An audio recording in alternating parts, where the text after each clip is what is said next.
Friends, welcome to સમર્પણ techno school channel.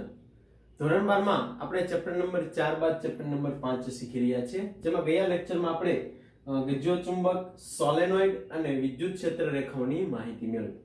બરાબર. હવે આપણે ટેક્સ્ટ બુકમાંથી જે ટોપિક નીકળી જવાના છે, બરાબર, એમાં આપણે પ્રવાહધારિત ગૂંચળાનું ચુંબકીય ક્ષેત્ર છે, ડાયપોલ મોમેન્ટ, બરાબર છે. એક એ ટોપિક આપણે ગયા લેક્ચરમાં લખી ગયા છે, કયા ટોપિક નીકળવાના છે. ત્યારબાદ ચુંબકત્વ એટલે કે વિદ્યુત ક્ષેત્ર રેખા સાથેની સરખામણી ઉદાહરણ 5.1 થી 5.5 સુધીના એક્ઝામ્પલો નીકળી જાય છે. રેડી? તો આજે પોર્શન નીકળી ગયેલો છે એ આપણે લેક્ચર એટલે કે આપણે ચેપ્ટરના એન્ડમાં ચલાવવાના છે, એટલે જેડબલ્યુ નીટના મુદ્દાઓ એની અંદર આવી જશે. આ ઉપરાંત ટોર્કનું સમીકરણ પણ આવી જશે. આ બધા મુદ્દાઓ છે નીટ માટે ખૂબ અગત્યના છે મિત્રો. આપણે ગુજરાત બોર્ડમાં જે મુદ્દાઓ પોઈન્ટ જે અગત્યના છે એ પહેલા સૌપ્રથમ લઈએ અને છેલ્લે લેક્ચરના એન્ડમાં હું તમને જણાવીશ કે હવે જે આપણે બાકી રહેલા કેન્સલ થયેલા મુદ્દાઓ છે આપણે ભણાવવાના છે. રાઈટ? તો આપણો ટોપિક જે છે એ આપણે ચાલુ કરીએ છીએ કે ચુંબકત્વ માટે ગૌસનો નિયમ લખી સમજાવો. આપણો પ્રશ્ન છે મિત્રો, ચુંબકત્વ માટે ગૌસનો નિયમ લખી સમજાવો. બહુ સહેલો ટોપિક છે, એમાં કશું જ કરવાનું નથી. બરાબર? આની સમજૂતી આપણે મેળવીએ એ પહેલા તમને અહીં લખીને આપી દઈએ છીએ જેથી તમે સંપૂર્ણ સમજી શકો. ચાલો તો આપણે ફ્લક્સની થિયરી સમજીએ. ચુંબકત્વ માટે ગૌસનો નિયમ શું કહેવા માંગે છે? એટલે બહુ સહેલો નિયમ છે.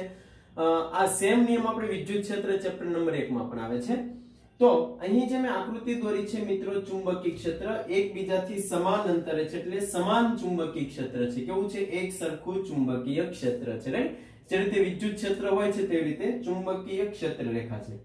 તેમાં મેં એક પૃષ્ઠ મૂકેલું છે, એટલે કે કોઈ પદાર્થ મૂકેલો છે આવી રીતે. બરાબર? આ જે છે કોઈ પદાર્થ છે.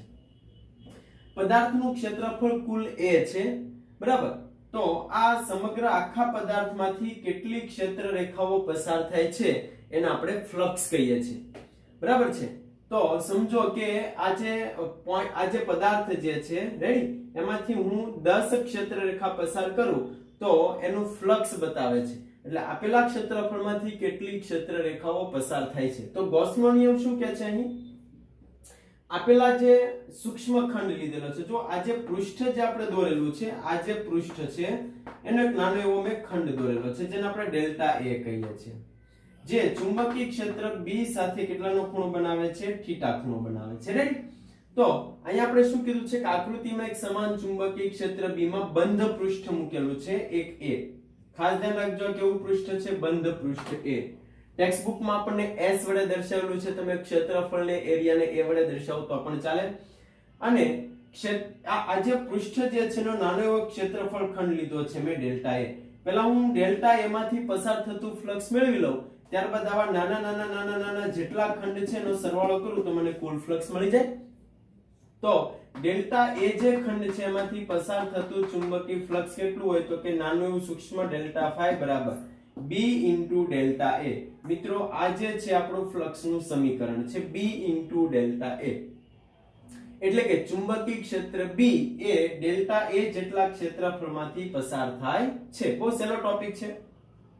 હવે શું છે તો કે આ જેટલા નાના ખંડનું પૃષ્ઠ બનેલું છે એ બધા પૃષ્ઠનો આપણે સરવાળો કરી દઈએ તો આપણને કેટલો જવાબ મળવો જોઈએ. બરાબર છે? તો શું કહે છે તો કે આપેલા પૃષ્ઠ ઘણા બધા ખંડનો બનેલો છે, તો દરેકમાંથી પસાર થતું જો ફ્લક્સ મેળવીએ તો સરવાળો કરવો પડે. આ જે નાના ખંડ છે એવા જેટલા ખંડ છે બધા જ ખંડનો હું સરવાળો કરું તો બધા જ ખંડમાંથી પસાર થતું મને ફ્લક્સ જે છે કેવું મળે? શૂન્ય મળે. એટલે કે B into delta A, B into delta A, B into delta A, જેટલા ખંડનો સરવાળો કરું બધાનું ફ્લક્સ શૂન્ય મળે. કેમ? તો કે હું તમને સમજાવું છું કે સમજો કે તમે આ પૃષ્ઠમાં બેઠા છો. ખાસ સમજો મિત્રો તો જ તમને સમજાશે. તમે આ જે પૃષ્ઠ જે છે એની અંદર તમે બેઠા છો. રેડી? હવે તેમાં એક ક્ષેત્ર રેખા આવી, બરાબર, અંદર એન્ટર થઈ અને આમાંથી બહાર નીકળી ગઈ. તો તમે જોયું કે આ જે બોક્સની અંદર કઈ છે, એક ક્ષેત્ર રેખા આવી અને બોક્સમાંથી પસાર થઈને બહાર નીકળી ગઈ. તો આ બોક્સની અંદર હવે ક્ષેત્ર રેખા છે તો કે નહીં? જેટલી આવી એટલી નીકળી ગઈ. હવે હું એમ કહું કે આમાં બે ક્ષેત્ર રેખા છે, બરાબર છે, તો તમે જોઈ રહ્યા છો કે બે ક્ષેત્ર રેખા અંદર આવીને બે બહાર નીકળી ગઈ. તો હવે આ બોક્સની અંદર કાંઈ છે? તો કે બોક્સની અંદર કાંઈ નથી. તો એમ કહેવાય કે આ બ્લોક્સની અંદર ફ્લક્સ કેવું છે? શૂન્ય છે. કેવું છે? શૂન્ય. અંદર એક પણ ક્ષેત્ર રેખા નથી, જેટલી આવે છે એટલી નીકળી જાય છે, બરાબર છે.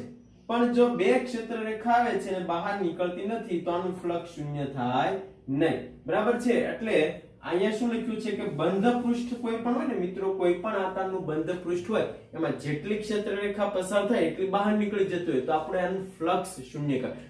ફ્લક્સ એટલે શું થાય? તો કે સમજો કે ફ્લક્સ નો મતલબ છે કે કેટલી ક્ષેત્ર રેખા આપેલા એરિયાની અંદર એન્ટર થાય છે અને કેટલી બહાર નીકળે છે એ બતાવે છે, અને આપણે ફ્લક્સ કહીએ છીએ.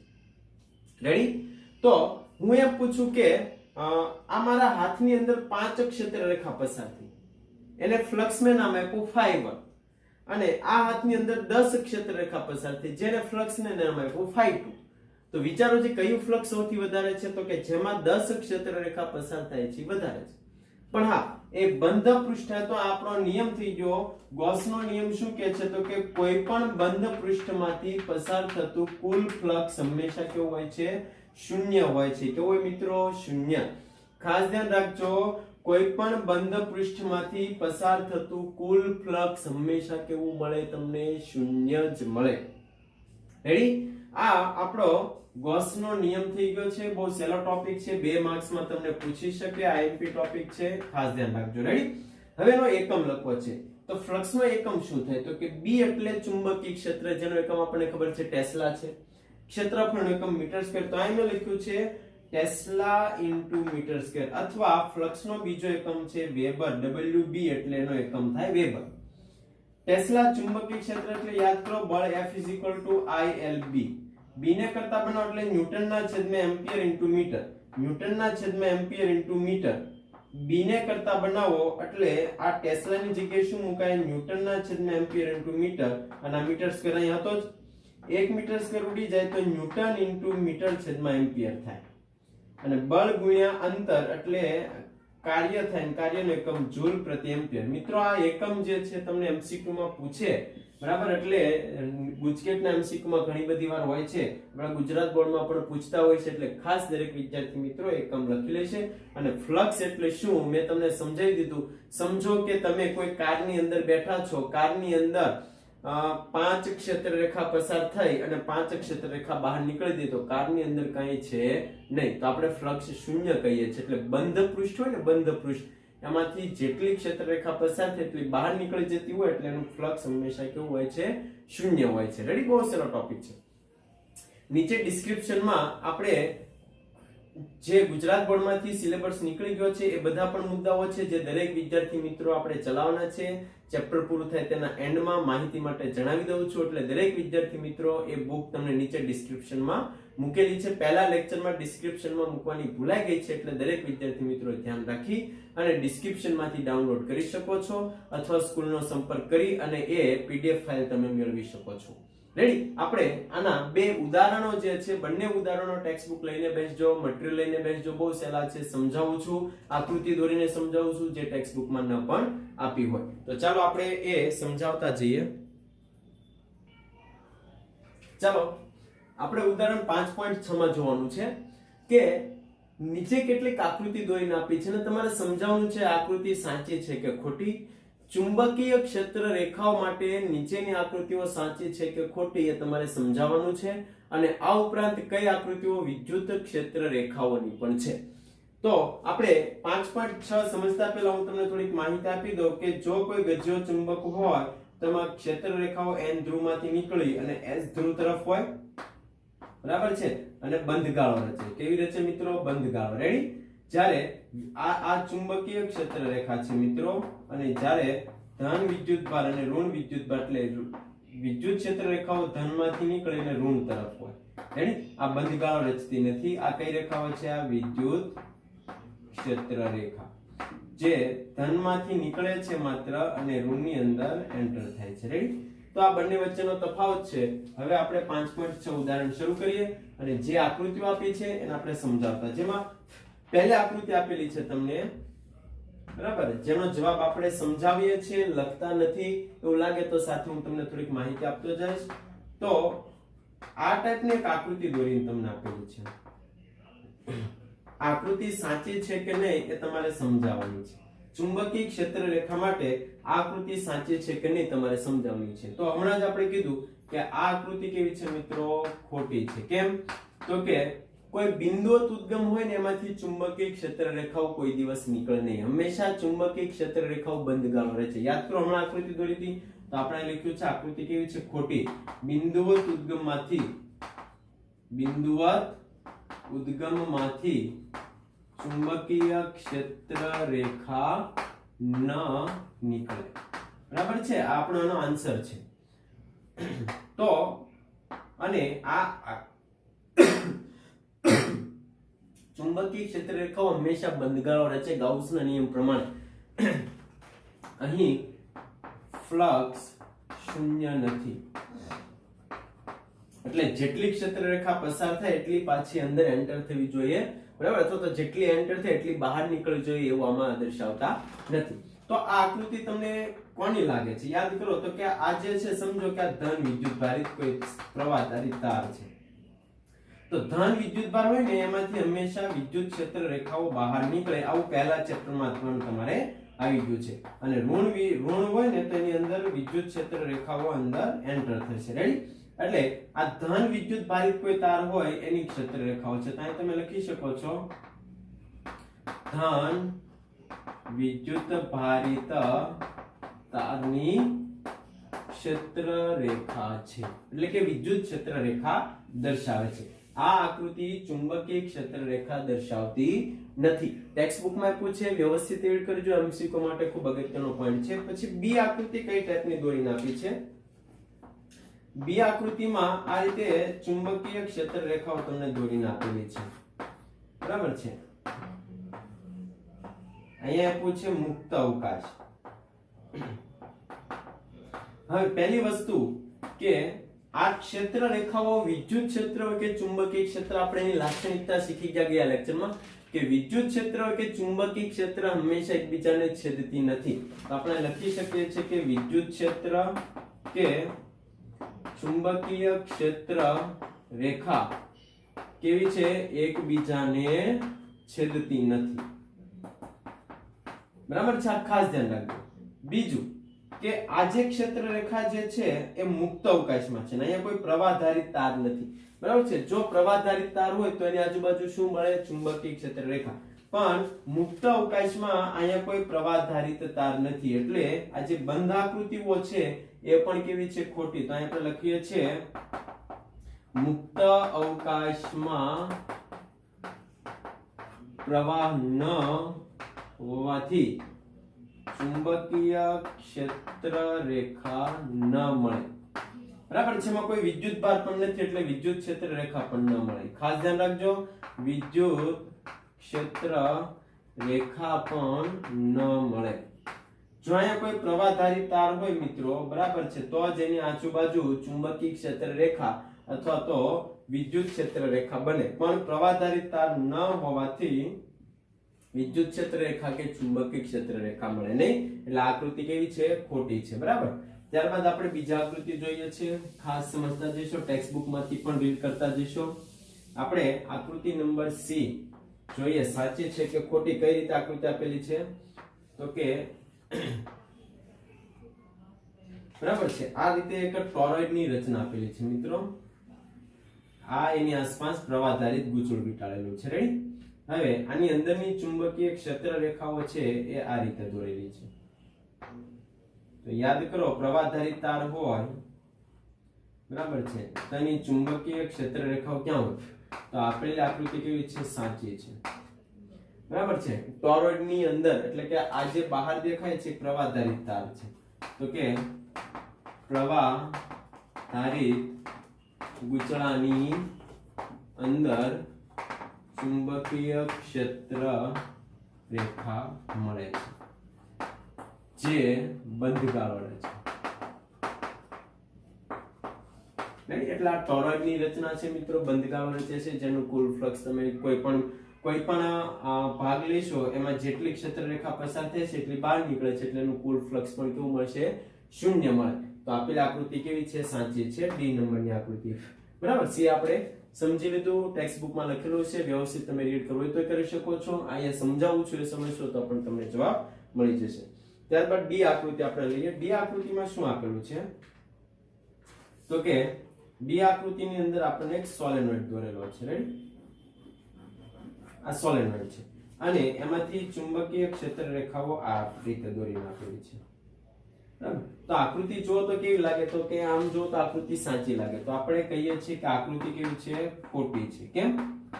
તો કે સોલેનોઇડમાં આ જે બે છેડાઓ દેખાય છે ને, બે છેડા, ત્યાં આ જે પ્રવાહધારિત ગૂંચળું જે આપણને મળે એમાંથી ચુંબકીય ક્ષેત્ર રેખાઓ કોઈ દિવસ સીધી ન હોય. રેડી છે? આમાંથી ચુંબકીય ક્ષેત્ર રેખાઓ કેવી રચે? વર્તુળાકાર હોય છે. ચુંબકીય ક્ષેત્ર રેખા આપણે શીખી ગયા છે કે આ પ્રવાહધારિત ગૂંચળું હોય તેની આસપાસ ચુંબકીય ક્ષેત્ર રેખાઓ કેવી રચે? બંધગાળો. તો આ ચુંબકીય ક્ષેત્ર રેખાઓ કોઈ દિવસ હંમેશા સીધી હોતી નથી. જે આકૃતિમાં આપણને દોરી નાખી છે એમાં ચુંબકીય ક્ષેત્ર રેખાઓ છેડા પર સીધી હોય છે. તો આપેલ આકૃતિ કેવી છે? ખોટી. કહી શકો છો સોલેનોઇડના અંતના છેડા પર ચુંબકીય ક્ષેત્ર રેખા સીધી હોતી નથી, વળાંક લે છે. બરાબર છે? અહીંયા પ્રવાહ હોય તો પ્રવાહથી બહાર નીકળવાનો પ્રયત્ન કરે. આ પણ ખાસ મુદ્દા તમે ધ્યાનમાં રાખી અને ડી આકૃતિ છે કેવી છે આપણે દર્શાવી છે. ત્યારબાદ આપણે ઈ આકૃતિ જોઈએ અને સમજાવીએ કે આકૃતિ સાચી છે કે ખોટી. બરાબર. જેટલી આકૃતિઓ દોરીને આપણને આપી છે બધી જ આપણે સમજતા છીએ. ડી આકૃતિ બાદ આપણે જોઈએ છે ઈ આકૃતિ, જેમાં એક આ ટાઈપનો કોઈ બોક્સ દોરેલું છે. બરાબર. અને તેમાં આ ટાઈપની ચુંબકીય ક્ષેત્ર રેખાઓ દોરીને આપેલી છે. બરાબર. અને બંને બાજુના ભાગ ઉપર પણ ચુંબકીય ક્ષેત્ર રેખાઓ દોરીને આપણને આ રીતે આપેલી છે. આ બાજુ પણ તમને દોરીને આપેલી છે.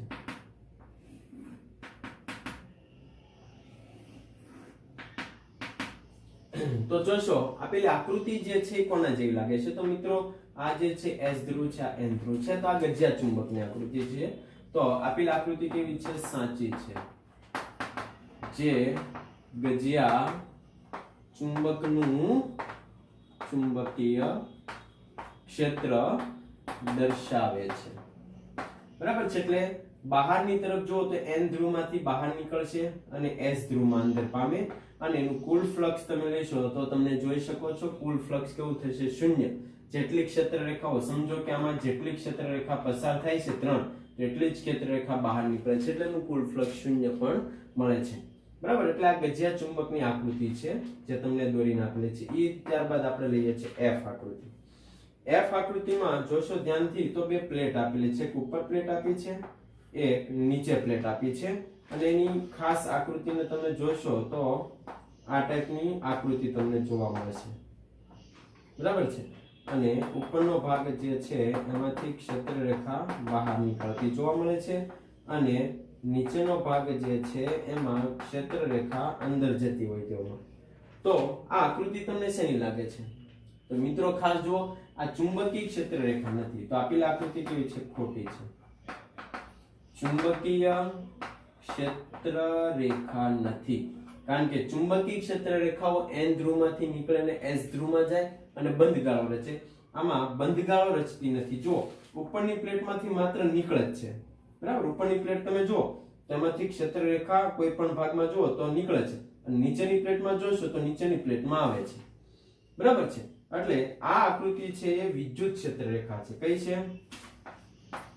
આપેલ આકૃતિ કેવી છે? વિદ્યુત ક્ષેત્ર રેખા છે. એનો મતલબ ઉપરની પ્લેટ છે કઈ હશે? તો કે ઉપરની પ્લેટ છે ધન હોય, નીચેની પ્લેટ છે કેવી હોય? ઋણ. એટલે ધન પ્લેટમાં વિદ્યુત ક્ષેત્ર રેખા બહાર નીકળે અને ઋણ પ્લેટની અંદર વિદ્યુત ક્ષેત્ર રેખા એન્ટર થાય. યાદ કરો, હમણાં જ આપણે આકૃતિ દોરી ગયા છીએ. રેડી? એટલે આપેલ આકૃતિ વિદ્યુત ક્ષેત્ર રેખાની છે, ચુંબકીય ક્ષેત્ર રેખાની નથી. F ત્યારબાદ આપણે G આકૃતિ જે છે સમજાવવાનો પ્રયત્ન કરીએ કે આકૃતિ સાચી છે કે ખોટી. એટલે આ ઉદાહરણની છેલ્લી આકૃતિ છે 5.6 ની છેલ્લી આકૃતિ કે સાચી છે કે ખોટી તે સમજાવવા માટેની. રેડી? તો આપણને આ ટાઈપની એક આકૃતિ દોરીને આપેલી છે જેમાં અહીં n ધ્રુવ આપેલો છે ને અહીં s ધ્રુવ, જેમાં ચુંબકીય ક્ષેત્ર રેખાઓ એકદમ સીધી રેખામાં આપેલી છે. મિત્રો ખાસ જુઓ. રેડી? તો આમ જુઓ તો તમને એમ લાગે કે ચુંબકીય ક્ષેત્ર રેખાની આકૃતિ સાચી છે એટલે કે n માંથી નીકળે છે અને s તરફ જાય છે. પરંતુ ખાસ ધ્યાન રાખજો, ચુંબકીય ક્ષેત્ર રેખાઓ હંમેશા સીધી રેખામાં હોતી નથી. બરાબર છે? ચુંબકીય ક્ષેત્ર રેખાઓ છે એ સહેજ વળાંકવાળી હોય છે. એટલે આપેલ આકૃતિ છે કેવી બતાવે છે? ખોટી છે. ચુંબકીય ક્ષેત્ર રેખાઓ એકદમ સીધી રેખામાં હોતી નથી. બરાબર છે? કારણ કે સમજાવું છું હું તમને, સમજો કે આ આપણી પાસે પદાર્થ છે. રેડી? આ n ધ્રુવ છે ને મારે તમને સમજાવવું છે કે કઈ રીતે ચુંબકીય ક્ષેત્ર રેખાઓ બંધગાળો રચતી સીધી રેખામાં હોય. તો આ જે પદાર્થ જે છે n અને s ધ્રુવ એમાં ડોમેન હોય. બરાબર છે? ડોમેન એટલે એની અંદર અણુ પરમાણુ. આ અણુ પરમાણુ છે ગતિ કરતા હોય. જો એક દિશામાં ગોઠવાય તો એ મેગ્નેટ છે એવું કહેવાય, ચુંબક છે એવું કહેવાય. બરાબર? આ અણુ પરમાણુ એક દિશામાં ગતિ કરે.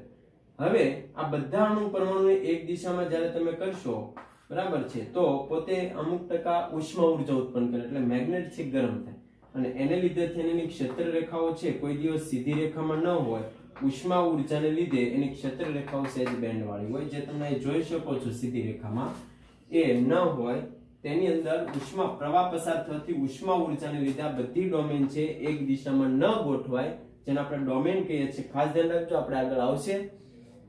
જે ઉષ્મા ઉર્જાને લીધે અમુક ટકા ઉર્જા ગુમાવે એટલે સીધી રેખાની જગ્યાએ થોડીક બેન્ડ વળેલી હોય.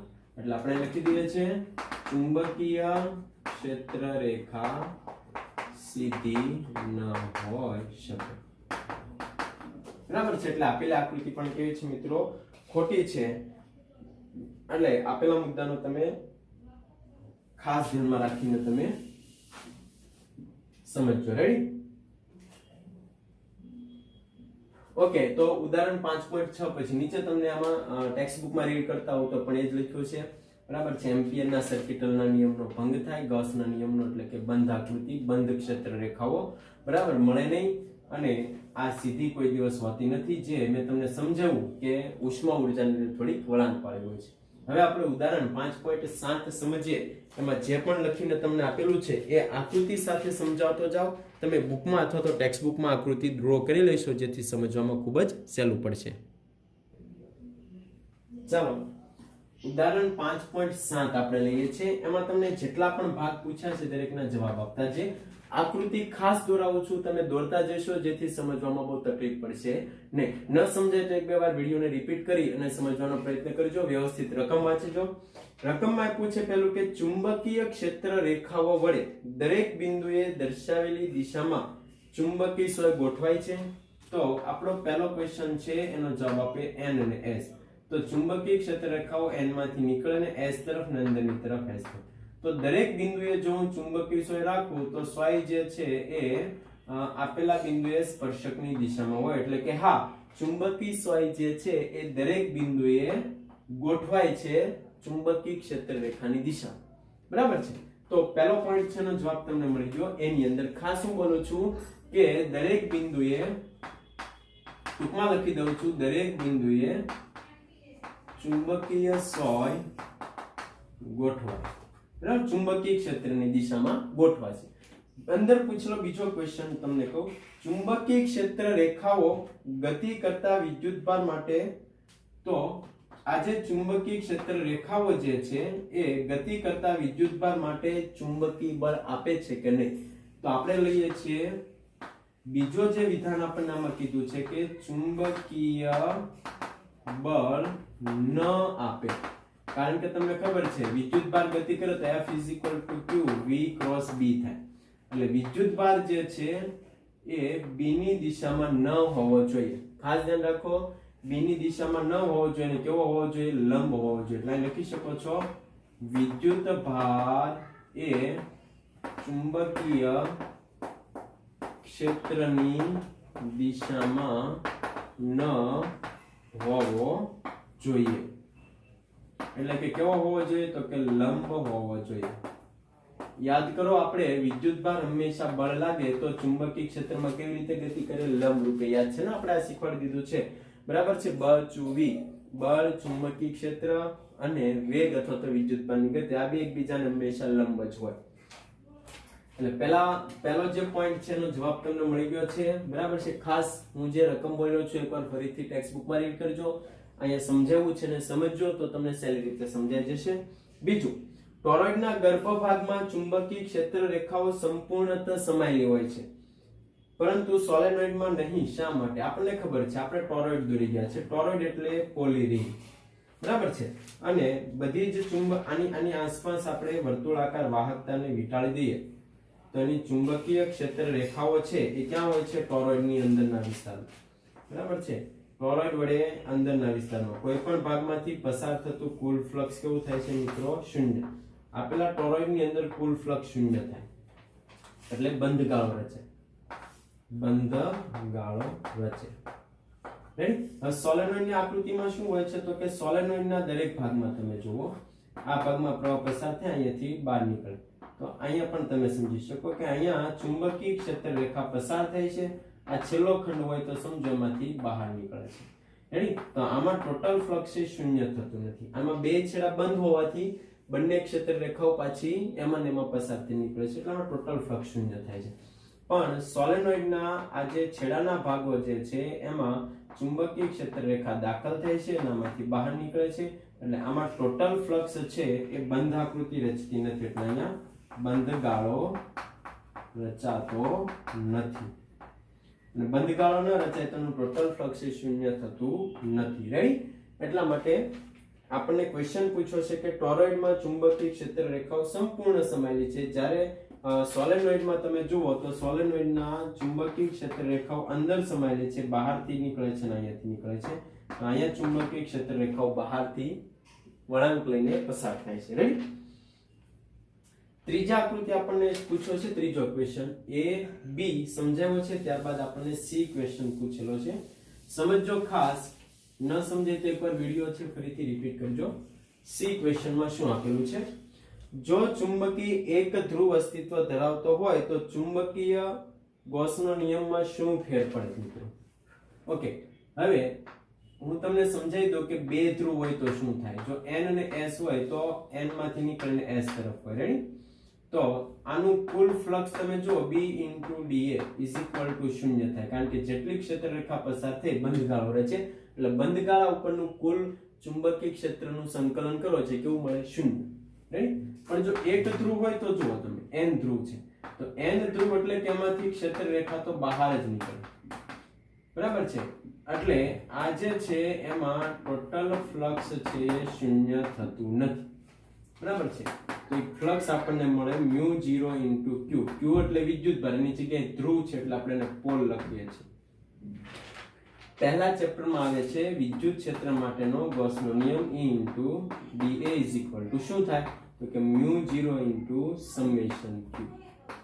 q એટલે વિદ્યુતભાર, અહીંયા વિદ્યુતભારની જગ્યાએ ધ્રુવ છે, n અને s ધ્રુવ, તો ધ્રુવને આપણે પોલ કહીએ છીએ એટલે p લખીએ છીએ. રેડી?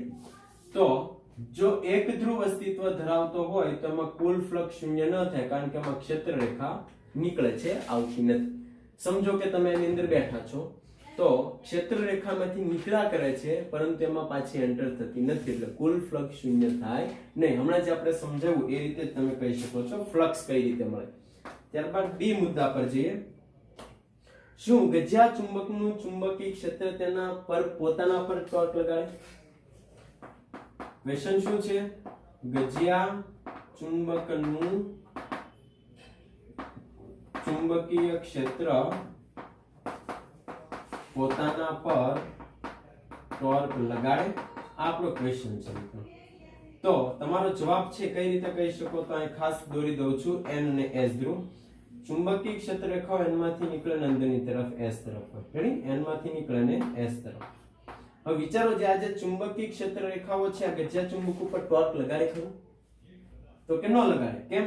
તો એને સમજાવું છું કે જો બાહ્ય ચુંબકીય ક્ષેત્રમાં, આ છે બાહ્ય ચુંબકીય ક્ષેત્રમાં, જો એમાં કોઈ ગજિયા ચુંબકને મૂકશો તો બાહ્ય ચુંબકીય ક્ષેત્રમાં ગજ્યા ચુંબકને મૂકતા હવે તેના પર ટોર્ક લાગે. પોતાનું ચુંબકીય ક્ષેત્ર પોતાના પર ટોર્ક લગાડી શકે નહીં. બરાબર છે, ખાસ ધ્યાનમાં રાખીને તમે ડ્રો કરશો. અને બીજો ક્વેશ્ચન પૂછ્યો છે આમાં ડી ની અંદર, શું પ્રવાહધારી તારનો એક ખંડ તેની નજીકના બીજા ખંડ ઉપર બળ લગાડે ખરું? મિત્રો આ સમજવા માટે આપણે અહીંયા આકૃતિ દોરીએ છીએ. પ્રવાહધારી સમજો આ પ્રવાહમાંથી પસાર થાય છે. કેટલો પ્રવાહ પસાર થાય છે? I. તો આ એક ખંડ છે, આ બીજો ખંડ છે, આની નજીકનો, તો આને સૂક્ષ્મ તારના ખંડ છે. તો યાદ કરો કે આ પ્રવાહધારિત ખંડ જે છે એમાં પ્રવાહ પસાર થવાથી પ્રવાહ પસાર થતા શું ઉત્પન્ન કરે છે? ચુંબકીય ક્ષેત્ર ઉત્પન્ન કરે. અને જો ચુંબકીય ક્ષેત્રમાં કોઈ ખંડ હોય તો તેના પર બળ લાગે. એટલે આના ચુંબકીય ક્ષેત્રમાં જો આ બીજો પ્રવાહધારિત ખંડ આવતો હોય તો એના પર બળ લગાડે. આના ચુંબકીય ક્ષેત્રમાં આવે તો એના પર બળ લગાડે. એટલે નજીકના જેટલા પ્રવાહધારિત ખંડ હોય એના પર બળ લગાડે છે. તો તમે કહી શકો છો કે કોઈ એક ખંડ બીજા ખંડ ઉપર બળ લગાડે છે. આ આપણા ડી ના જવાબ છે. ત્યારબાદ આપણો છેલ્લો 5.7 ની અંદર છેલ્લો જવાબ છે આપણે લખી દઈએ છીએ અને સમજાવીએ છીએ ઈ ભાગ. રેડી? એટલે આપણું ઉદાહરણ 5.7 પૂર્ણ થાય અને આપણે આજે અહીંયા સુધીનો લેક્ચર રાખીએ. તો ચાલો આપણે ઈ ભાગની અંદર જઈએ કે ગતિમાન વિદ્યુત ભારોના કારણે ચુંબકીય ક્ષેત્ર ઉદ્ભવે છે. બરાબર? શું પૂછે છે? ગતિમાન વિદ્યુત ભારો છે એ પોતાની આસપાસ શું ઉત્પન્ન કરે? ચુંબકીય ક્ષેત્ર ઉત્પન્ન કરે. તો આપણે કહેવાનું હા, ગતિમાન વિદ્યુત ભારો આસપાસ શું ઉત્પન્ન કરે? ચુંબકીય ક્ષેત્ર ઉત્પન્ન કરે. આપણે શીખી ગયા છે મિત્રો. બરાબર છે? કોઈ પણ વિદ્યુત ભાર છે એ તારમાંથી ગતિ કરતો હોય તો એ પોતાની આસપાસ શું ઉત્પન્ન કરે? ચુંબકીય ક્ષેત્ર ઉત્પન્ન કરે. બરાબર? ડાયરેક્શન આપણે પ્રવાહ ઉપર ડિપેન્ડ કરે છે. જો કોઈ તંત્રનો વિદ્યુત ભાર શૂન્ય હોય તો તેની ચુંબકીય ચાકમાત્રા શૂન્ય હોય ખરી? શું પૂછ્યું છે આપણને? એને બીજો ક્વેશ્ચન પૂછ્યું છે, જો પ્રવાહ ધારિત તારનો કુલ વિદ્યુત ભારનો સરવાળો શૂન્ય હોય તો ચુંબકીય ચાક માત્રા એટલે કે તમે સમીકરણ લખી જાશો m NIA. આપેલા ક્ષેત્રફળમાંથી પસાર થતો n આટામાંથી પ્રવાહ ચુંબકીય ચાક માત્રા શૂન્ય ન બને. બરાબર છે? જો કુલ વિદ્યુત ભારનો સદિશ સરવાળો તમે શૂન્ય કરો તો એને લીધે થઈને ડાયપોલ મોમેન્ટ શું છે હું તમને કહી દઉં. સમજો આ કોઈ પદાર્થ છે, એમાં મેં તમને જણાવ્યું એમ એની અંદર ડોમેન હોય છે મિત્રો. એની અંદર 10⁷ અણુ પરમાણુ હોય છે. આ બધા એક દિશામાં ફરતા હોય. બીજા ડોમેનમાં અણુ પરમાણુ બીજી દિશામાં ફરતા હોય. આ છે એ આ દિશામાં ફરતા હોય. તો બધા અલગ અલગ દિશામાં ફરતા હોય. તો સમજો બધા વિદ્યુત ભાર છે અને ઇલેક્ટ્રોન છે ગતિ કરે છે. આનો ટોટલ સરવાળો જે છે એ શૂન્ય હોય. બરાબર? પણ ઘણા બધા ડાયપોલ છે ને એ એક દિશામાં છે. એને લીધે આ પદાર્થ કેવો છે? ચુંબક છે. તો આ એક દિશામાં હોય, આ ભાગ છે, આ ભાગ છે, આ ભાગ છે, આ ભાગ છે. અમુક જે છે એ વિરુદ્ધ દિશામાં છે. તો સમજો કે તમે આ બધા જ જેટલા અંદર ઇલેક્ટ્રોન છે એ બધાનો સરવાળો કરો તો બધા પરસ્પર વિરુદ્ધ દિશામાં હોવાથી એનો વિદ્યુતભાર તમે શૂન્ય કીધું. પણ આ પદાર્થની અંદર અમુક ટકા ડાયપોલ હોય છે. ડાયપોલ એટલે કે પ્રવાહ ગુણ્યા ક્ષેત્રફળ. એટલે એ જે ભ્રમણ કરે છે, યાદ કરો આપણે ચુંબકીય ડાયપોલ મોમેન્ટ ઇલેક્ટ્રોનને લીધે મેળવી ગયા. યાદ છે? આકૃતિ દોરી ગયા છે કે એક ઇલેક્ટ્રોન જે છે એ આ રીતે ભ્રમણ કરે છે. તો પ્રવાહની ડાયરેક્શન આ બાજુ હોય તો ડાયપોલ મોમેન્ટ m ની દિશા બાજુ હોય. યાદ કરો, r ત્રિજ્યામાં ગતિ કરે છે. રાઈટ? તો કુલ વિદ્યુતભારનો સરવાળો શૂન્ય કરો, પણ આ જે અમુક ખંડ છે એને લીધે તેની પાસે ડાયપોલ મોમેન્ટ હોય જે કોઈ દિવસ શૂન્ય હોય નહીં. અને ડાયપોલ મોમેન્ટ હોય તો જે ચુંબક છે એવું કહેવાય. એટલે કે બીજી વસ્તુને આકર્ષવાનો ગુણધર્મ ધરાવે. જેમ કે આપણી પાસે સોય છે, બરાબર? ટાંકણી છે, સોય છે. એ શરૂઆતમાં લોખંડ છે. હવે તેને એક દિશામાં ઘસવામાં આવે તો એની બધી ડાયપોલ છે ને આ જે દેખાય છે એક દિશામાં થઈ જાય એટલે એ કાચની અથવા તો સોય બીજા લોખંડને ખેંચી શકે છે.